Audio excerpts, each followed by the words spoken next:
नमस्कार।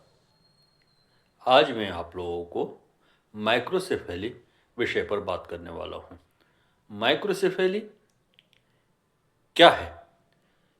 माइक्रोसेफेली वह है जो जन्म के समय शिशु के सिर का आकार अन्य शिशु के सिर के आकार से छोटा होता है या मस्तिष्क का या ब्रेन का डेवलप नहीं हो पाता है छोटे हेड के कारण, तो वो माइक्रोसेफेली कहलाता है। माइक्रोसेफेली माइक्रोसेफेली जो है किन कारणों से होता है?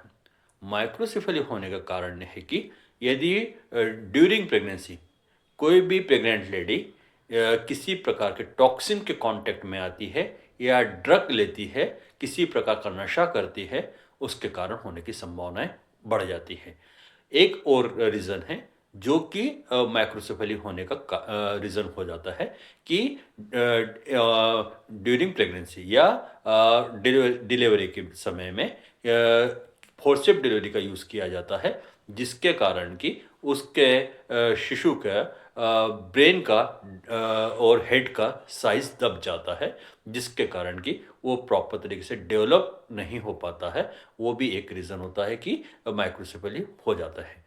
इसके क्या क्या इफ़ेक्ट होते हैं? माइक्रोसेफेली होने पर सबसे ज़्यादा इफ़ेक्ट ये होता है कि स्पीच प्रॉब्लम होती है, मोटर प्रॉब्लम होती है, विज़न स्क्विंट हो जाते हैं, हेयरिंग लॉस हो जाता है, कई बार स्पास्टिसिटी या मसल टोन में प्रॉब्लम्स आती हैं, ये भी एक रीज़न होता है। और इनका जो रूटीन है कॉग्निशन, वो भी प्रॉपर तरीके से वो नहीं डेवलप हो पाता है। तो ये इसका इफ़ेक्ट होता है। तो ये बहुत बड़े रीज़न हैं जिसके कारण कि एक शिशु का या एक न्यूबॉर्न बेबी का, इन्फेंट बेबी का हेड डेवलप नहीं हो पाता है।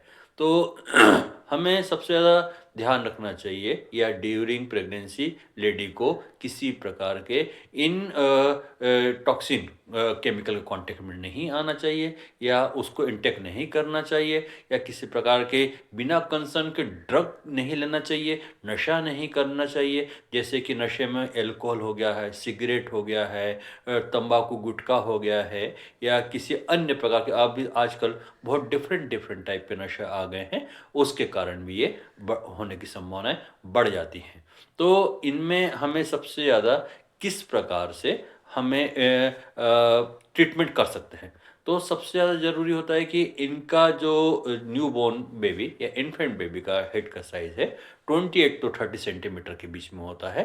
ये होता है। यदि इससे छोटा होता है तो प्रॉब्लम होने की संभावनाएँ होती हैं। तो हम इसके लिए क्या मैनेजमेंट कर सकते हैं या हम क्या प्लानिंग कर सकते हैं? तो इनके लिए सबसे ज़्यादा हमें रिहैबिलिटेशन प्रोफेशनल की, मेडिकल प्रैक्टिशनर की ज़रूरत पड़ती है। कई बार इनको सीज़र्स मतलब कि फिट्स वगैरह के भी आने की संभावनाएँ होती हैं, झटके वगैरह आने की संभावनाएँ रहती हैं, ये भी एक रीज़न है। और दूसरा ये है कि इनके स्पीच प्रॉब्लम होने के कारण स्पीच थेरेपिस्ट की ज़रूरत है, मोटर प्रॉब्लम होने के कारण फिजियोथेरेपिस्ट की ज़रूरत है, एडाप्टिव बिहेवियर में कमी के कारण साइकोलॉजिस्ट की ज़रूरत पड़ती है या कॉग्निशन के लिए भी साइकोलॉजिस्ट की ज़रूरत पड़ती है, ऑक्यूपेशनल थेरेपिस्ट की ज़रूरत पड़ती है, एकेडमिक के लिए स्पेशल एजुकेटर की ज़रूरत पड़ती है, इन और भी रिहेबिलिटेशन प्रोफेशनल की ज़रूरत पड़ती है। कई बार इनके मसल्स में कॉन्टेक्चर्स या डिफॉर्मिटीज़ हो जाती है, तो कई बार हमें पी&ओ की भी रिक्वायरमेंट होती है। पी&ओ मतलब प्रोस्थेटिक ऑर्थोटिक इंजीनियर की भी हमें रिक्वायरमेंट होती है। तो हमें ये सब चीज़ों का ध्यान रखना पड़ता है कि जो माइक्रोसेफेली वाले जो बच्चे होते हैं, उनका डेवलपमेंट स्लो होता है कंपैरिजन में नॉर्मल के। तो ये अपनी लाइफ़स्टाइल काफ़ी हद तक नॉर्मल कर सकते हैं, लेकिन थोड़ा पीछे रहते हैं। तो हमें इनके लिए सबसे ज़्यादा थेरेपेटिक्स लोगों की ज़रूरत पड़ती है और मेडिकल प्रैक्टिशनर की ज़रूरत पड़ती है, स्पेशल एजुकेटर की ज़रूरत पड़ती है। तो मैं आप सभी लोगों का आरकेबी स्पेशल एजुकेशन में राजेंद्र बास का बहुत-बहुत स्वागत करता हूँ और आप लोगों से ये रिक्वेस्ट भी है कि मेरे इस चैनल को, इस वीडियो को अधिक से अधिक लोगों तक शेयर करें, ज़्यादा से ज़्यादा लोगों तक पहुँचाएँ और इससे अवेयरनेस फैलाएँ। और मेरे इस चैनल को, इस वीडियो को सब्सक्राइब करें, शेयर करें, कमेंट्स करें। बहुत-बहुत थैंक यू।